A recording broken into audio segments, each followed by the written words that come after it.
Seguramente alguna vez te ha pasado que te sientes estancado, que te sientes que no te atreves a hacer algo que quieres hacer o que estás procrastinando ciertas decisiones o ciertas acciones y eso no te está dejando lograr las cosas que quieres lograr. Muchas personas dicen que la solución para eso es salir de tu zona de confort. Pues hoy te vengo a dar 4 tips, consejos, 4 chispas para que no salgas de tu zona de confort.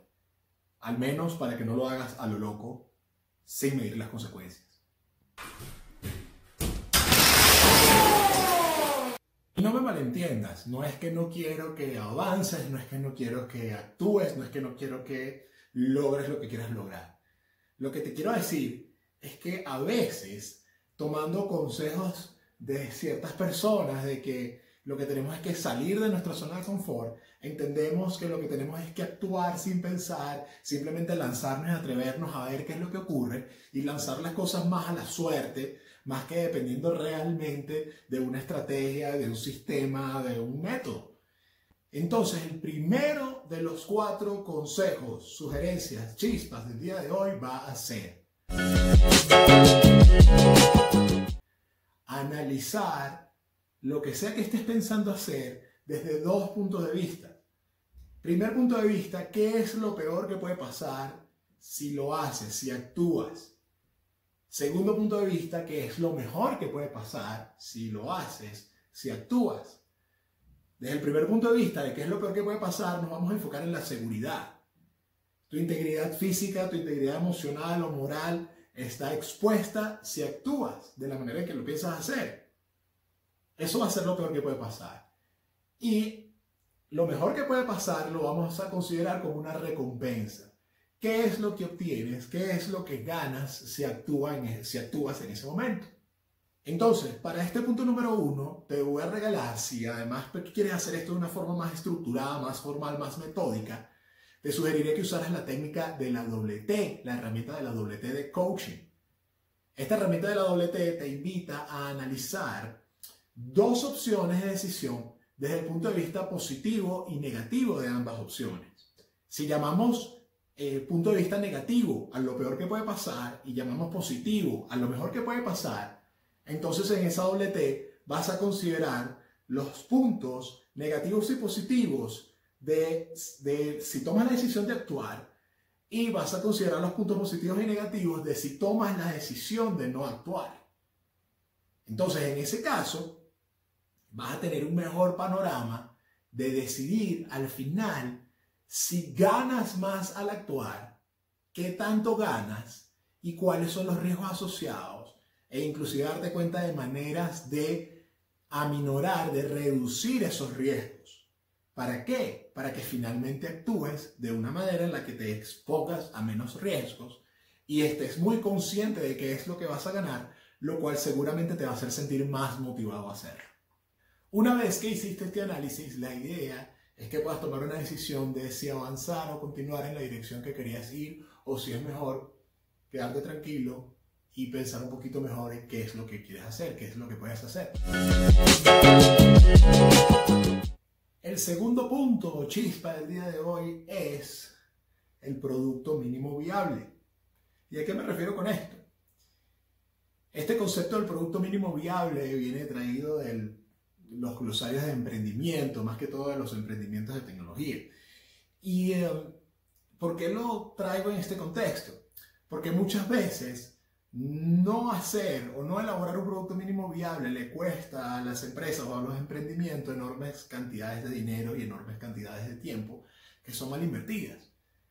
Entonces, ¿en qué consiste un producto mínimo viable? Pues es una versión hecha con muy pocos recursos y en muy poco tiempo de un producto que es funcional, que funciona para lo que queremos hacer.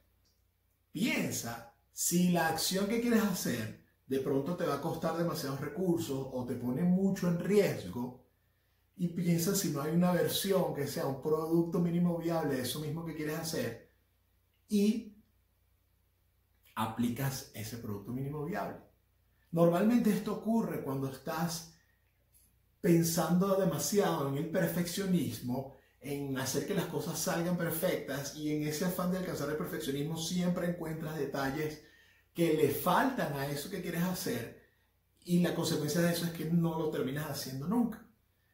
Mientras que cuando te enfocas en una versión que cumpla el objetivo que quieres lograr y te das cuenta que puedes y es perfectamente factible hacer esa versión en la menor cantidad de tiempo posible, la puedes ejecutar y ver realmente los resultados y disfrutar de las consecuencias positivas de eso. Te pongo un ejemplo. Para grabar este video, perfectamente yo podría haberlo hecho con muchísimas más herramientas de edición, con muchísimas más herramientas y recursos técnicos profesionales, cámara, iluminación, micrófono, etc. Pero si seguía consiguiendo detalles por los cuales podría hacer este video aún más profesional, no hubiese terminado de hacer este video nunca. Entonces, decidí aceptar una estructura de video con unas características técnicas y un guión y un contenido que me pareció suficiente para poder llevar este mensaje a ustedes, porque considero que el mensaje, a pesar de las cosas técnicas que de pronto aún no están, sigue siendo un mensaje bastante útil y bastante beneficioso. Ese es el producto mínimo viable, y al entenderlo me hace llevar la decisión de hacer este video y compartirlo con ustedes. Tercer consejo o chispa del día de hoy: zona de flow, zona de flujo. ¿Y a qué me refiero con esto? Cuando pienses en salir de la zona de confort y digas, bueno, pero salgo, pero ¿qué hago? ¿Hacia dónde? ¿Qué hago? Piensa más bien en adentrarte en tu zona de flujo, en tu zona de flow. La zona de flow fue propuesta por un señor que se llama Mihaly Csikszentmihalyi. Como verás, es escrito y pronunciado, es mucho más difícil pronunciarlo y decirlo que entender su teoría. Él dice que la zona de flow está compuesta por dos niveles principales. Un nivel es la habilidad con la que tú cuentas para desempeñar una tarea determinada, y otro nivel es la dificultad que presenta esa tarea. Cuando tú haces una comparación entre qué tan alto es tu nivel de habilidad versus qué tanta es la dificultad de la tarea, y consigues una proporción específica y equilibrada en la cual tu habilidad es suficiente para el nivel de dificultad, pero es suficiente en un punto en el que te sientes retado y no te sientes aburrido, no te sientes como que la tarea es muy fácil, entonces vas a entrar en tu zona de flow. Y esa zona de flow es una zona donde constantemente te sientes retado, por lo que te sientes motivado y no te sientes aburrido, no te sientes que estás perdiendo el tiempo. Si tú sabes ubicar tus acciones dentro de esa zona de flow, lo que vas a conseguir es un progreso constante. Quiero que pienses en este caso en lo que sería una escalera. Cuando tú quieres, por ejemplo, ir de un nivel a un segundo nivel, de pronto imagínate un muro súper alto, tú no tratas de saltar el muro porque tendrías que saltar demasiado alto, es demasiado frustrante además saltar y no lograrlo.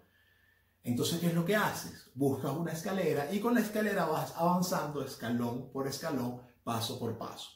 Cuando tú tienes una meta y sabes definir cuáles son esos pasos intermedios que te van llevando cada vez más cerca de tu meta, entonces estás adentrándote en esa zona de flow que te va a permitir un progreso constante en el cual te vas a sentir constantemente motivado, constantemente retado, y al ir poco a poco superando esos retos, vas a ir llegando cada vez más cerca a la meta final que deseas.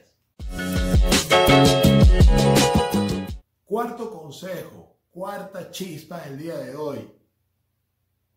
Piensa en lo que es la ganancia secundaria. ¿Qué es la ganancia secundaria? La ganancia secundaria es definida por algunos coaches como esa ganancia positiva que obtienes al hacer algo que no quieres hacer o al dejar de hacer algo que quieres hacer. Por ejemplo, una ganancia secundaria evidente cada vez que dejas de hacer algo a lo cual le tienes miedo es justamente que te sientes en una zona de confort, protegido. Pero ¿qué pasa si consigues una manera de tener menos miedo, de tener menos riesgos y aún así actuar hacia donde quieres actuar? Te pongo un ejemplo. no quieres aprender a bailar, porque de pronto siempre que quieres aprender a bailar te encuentras expuesto ante un público, ante otras personas que te están viendo y no te gusta que te vean mientras estás en un proceso en el cual estás cometiendo errores y no estás haciendo las cosas bien.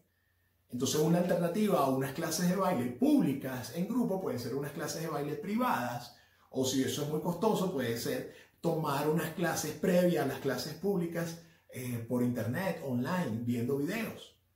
Si tú haces ese paso intermedio, entonces ese paso te puede llevar a aprender más sobre el baile al mismo tiempo que no te encuentras expuesto públicamente. Entonces, en conclusión, cuando te digo no salgas de tu zona de confort, me refiero a que lo que busques sea agrandar tu zona de confort, y quizás ya no la llamemos confort, llamemos a esta zona, como la han llamado otras personas, zona de seguridad y de control, zona de dominio de tus habilidades. Al tú pensar más bien en agrandar esa zona, expandir esa zona hacia el área donde tú quieres desenvolverte, entonces tu mente empieza a trabajar diferente y empieza a pensar siempre en disminuir los riesgos y maximizar los logros que quieres lograr. Es normal que sientas miedo. El miedo nunca va a dejar de estar. Seguramente a veces vas a sentir menos miedo, seguramente a veces vas a sentir más miedo, pero es muy probable que siempre lo vayas a tener. Entonces, respecto al miedo, recuerda, por ejemplo, las palabras que decía Nelson Mandela, que es que el coraje, la valentía, es actuar a pesar del miedo. No es no sentirlo, es actuar a pesar de él. Y si tu problema es que quizás estás procrastinando, estás dejando cosas que no las haces, recuerda que no hacer algo es también tomar una decisión. No hacer algo, tomar la decisión de no hacerlo, trae sus consecuencias. Y a largo plazo el tiempo va a pasar igual, así hagas o no hagas, y va a ser un recurso que estás desperdiciando. Y las consecuencias de no hacer nada, con el tiempo, las vas a ver. Entonces, mi punto no es que no dejes de actuar. Yo trato de incitar a las personas a que se muevan, a que actúen, pero también siendo bastante realista, ayudándolas con herramientas que realmente le puedan servir para obtener los mejores resultados posibles. Y si llegaste hasta acá y disfrutaste el contenido, conseguiste algo, un elemento, una pizca, una chispa que te haya servido de valor, por favor comparte este contenido con otras personas a las que les pudiera ayudar, a las que les pudiera interesar. Mi nombre es Leonel Villarreal, mejor conocido como Choco, y me puedes conseguir en todas mis redes como Choco Aprendizaje. Dale like a este video, compártelo, suscríbete, sígueme y recuerda, las ideas son poderosas, pero las ideas convertidas en acciones son aún más. Nos vemos la próxima oportunidad.